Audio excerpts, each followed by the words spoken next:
आंगनबाड़ी, आशा worker, ये जितने हैं, एएनएम, इन सब ने गांव-गांव में जाकर के किस सेवा भाव के साथ कार्य किया, वो अभूतपूर्व दृश्य था। और उस चुनौती को फेस करने के बाद अब हम लोग एक अच्छी दिशा में आगे बढ़ रहे हैं। तो मिलकर के हम सबको इस व्यवस्था के साथ जुड़ना होगा, एक साथ मिलकर के बेहतरीन टीम वर्क के माध्यम से बेहतरीन संवाद बना करके परिणाम देना होगा। और जब भी हम इस व्यवस्था को करेंगे, प्रदेश खुशहाली के साथ आगे बढ़ते हुए देश की सबसे बड़ी अर्थव्यवस्था बनने की ओर अग्रसर होगा। और आज जो राज्य कर्मचारी कैशलेस चिकित्सा योजना है, देखिए कहने के लिए तो इसमें 22 लाख वर्तमान के हमारे कर्मचारी और पेंशनर्स आ रहे हैं, लेकिन उनके आश्रितों को मानेंगे तो 75 लाख से अधिक की संख्या बैठती है। 75 लाख लोग सीधे सीधे इस हेल्थ कार्ड के माध्यम से लाभान्वित होंगे। और मैं चाहूंगा कि स्टेट हेल्थ कार्ड एक ऐसा मैकेनिज्म बने कि स्वयं ही लोग अपने उससे उसको निकाल सकें, उसको डाउनलोड कर सकें और उसके माध्यम से फिर अपनी स्वास्थ्य के सेवाओं को किसी भी सरकारी हॉस्पिटल में, इम्पैनल्ड हॉस्पिटल में उसका लाभ ले सकेंगे। आज के इस अवसर पर एक बार फिर से मैं आप सबको हृदय से बधाई देता हूं, अपनी शुभकामनाएं देता हूं और विश्वास व्यक्त करता हूं।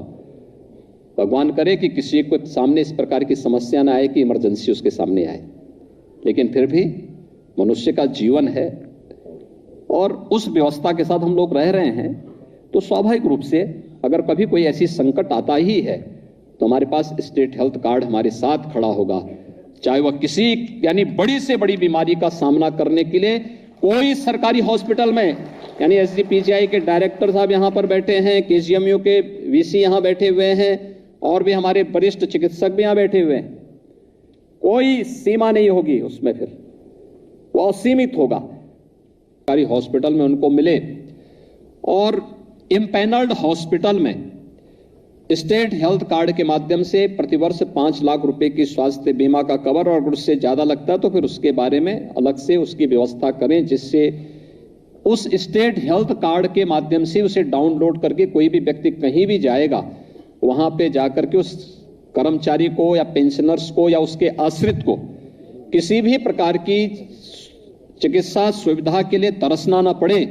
आज एक कार्यक्रम का शुभारंभ उत्तर प्रदेश के अंदर हुआ है और उत्तर प्रदेश देश का पहला राज्य है जो इसको प्रारंभ कर रहा है। मैं इसलिए आपको बधाई देता हूं, अपनी शुभकामनाएं देता हूं।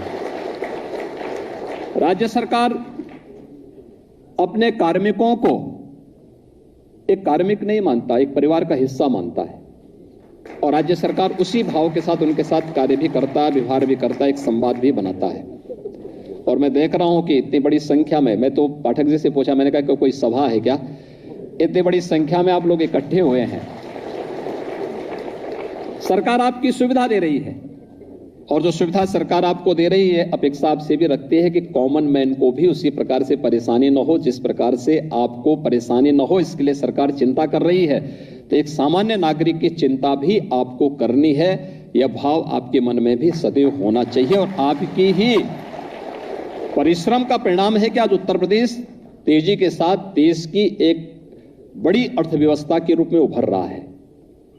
अगर हमारा प्रदेश विकसित होगा, आर्थिक रूप से सुदृढ़ होगा, रोजगार के अवसर प्रदेश के अंदर ही सृजित होंगे, तो खुशहाली तो स्वाभाविक रूप से उत्तर प्रदेश के प्रत्येक निवासी के साथ साथ उसका लाभ प्रदेश के कर्मचारियों को भी मिलेगा। और राज्य सरकार ने हमेशा इस बात का ध्यान दिया। मुझे लगता है कि देश के कतिपय उन राज्यों में उत्तर प्रदेश राज्य है जिसने इस सदी की सबसे बड़ी महामारी के दौरान कर्मचारियों की किसी भी सुविधा में किसी भी प्रकार की कोई कटौती नहीं की। सबसे बड़ी आबादी हमारे पास थी, 25 करोड़ की आबादी हमारे पास थी। हर व्यक्ति चिंतित था उत्तर प्रदेश का क्या होगा।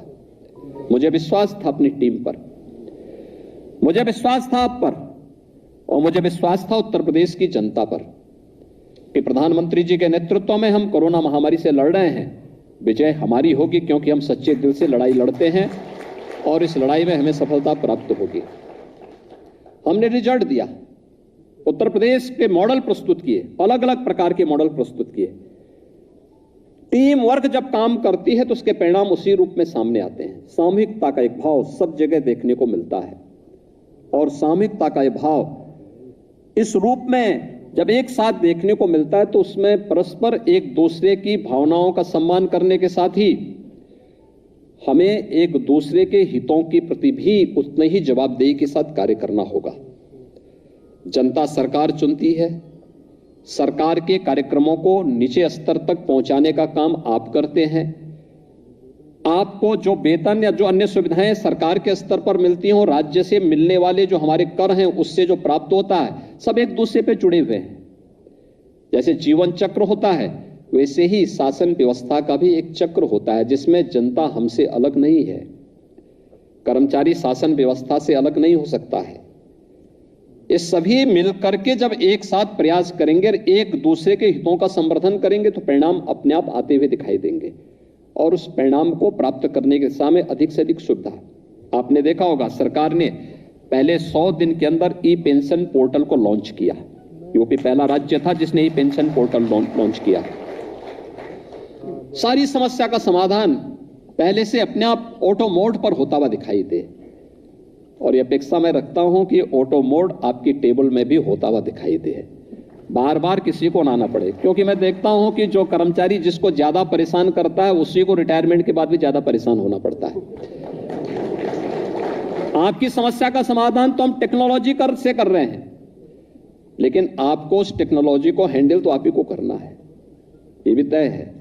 इसलिए वह और भी अच्छा रहे जिससे रिटायरमेंट के बाद आपको या आपके आश्रित को कभी भी इस प्रकार की कोई संकट का सामना न करना पड़े, अनावश्यक भटकना न पड़े और अन्य हर प्रकार से हर जगह खुशहाली हो, आपके बारे में अच्छी राय लोगों के मन में बने। हम देखते हैं जिस कर्मचारी ने, जिस अधिकारी ने अच्छा काम किया है, वर्षों तक लोग याद करते हैं उसको, वर्षों तक लोग याद करते हैं। हाँ, मैं देखता हूं 25 साल 30 साल पहले कोई वहां से चला गया, रिटायर हो गया, लोग आज भी याद करते हैं। लेकिन जो व्यक्ति बातचीत नहीं करता, जानबूझ के हर समस्या पे भी समस्या का समाधान करने की बजाय समाधान को समस्या में खड़ी कर देता है, जब उसका ट्रांसफर होता है लोग कहते हैं चलो एक बला हुट टल गया यार। बला मत बनिए, कभी नहीं। लोगों की दुआ भी और बददुआ भी बहुत लगती है। एक कॉमन मैन की तो सचमुच लगती है, क्योंकि बहुत सच्चा होता है व्यक्ति। और मुझे लगता है कि हमें दुआ लेनी चाहिए, हर व्यक्ति की दुआ लेनी चाहिए, उसके लिए हमें बनना चाहिए। और मैं देख रहा था यहाँ पे, मैं अमित मोहन जी से कहूंगा और ब्रजेश से भी कहूंगा कि भाई कम से कम कर्मचारी नेताओं को भी उनको कार्ड देना चाहिए था। यहाँ पे बुला करके उनको कार्ड बुलाते, मंच पे देते तो उनको भी अच्छा लगता है और उनको भी लगता है कि शासन की कार्य पद्धति किस रूप में कार्य कर रही है, कैसे कार्य कर रही है। ये डिमांड नहीं की, देखिए हमारे चुनाव हुए 10 मार्च को परिणाम आए थे, पता नहीं और लोगों को क्या विश्वास था क्या नहीं था, लेकिन मैं पहले से जानता था कि हमारी सरकार फिर से आ रही है। लोग अलग अलग प्रकार की चर्चा करते थे। हम कहते थे कि देखिए हम लोगों ने कार्य किया है, बुलेट ट्रेन की स्पीड से सरकार चली है और बुलेट ट्रेन की स्पीड से ही सरकार फिर वापस लेके आएंगे।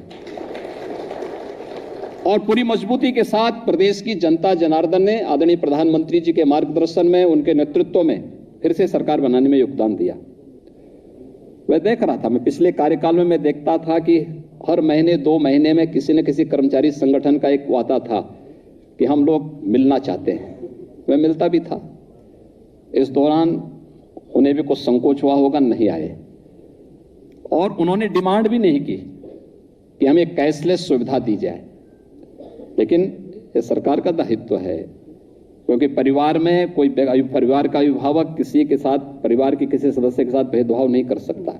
उसको तो एक भाव के साथ सबको देखना है और एक भाव के साथ देखने के साथ जो सुविधा हो सके, चाहे वह कार्मिक वर्तमान में कार्य कर रहा हो या सेवानिवृत्त हो गया हो। अगर सेवानिवृत्त में तो हुआ इसी प्रदेश में अपना योगदान दे रहा है, रिटायरमेंट के बाद हो सकता है सरकारी सेवा में नहीं, लेकिन अपने अनुभव का लाभ समाज को किसी न किसी रूप में तो दे रहा है। तो उन सब में किसी को भी परेशानी न हो, इस सरकार का दायित्व है।